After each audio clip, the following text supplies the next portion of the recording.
Öğlenmedik kardeşlerim.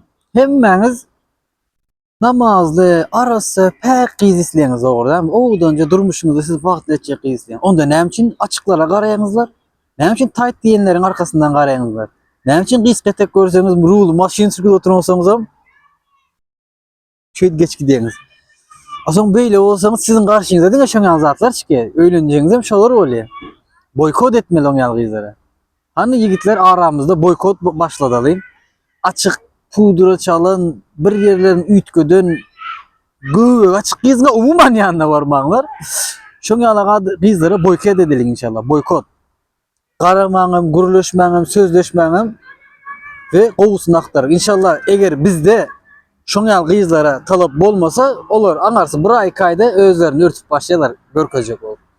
Özleri äre barmak isleýär olaram durmuş kurmak isleýär, özleri örtüp başlaýar avtomatik. Yani kıynalsak da günümüzde hemen gepledik koysan namazlı, goýgiz gerek. Ýöne gözüne serediýän boluň açyklarda.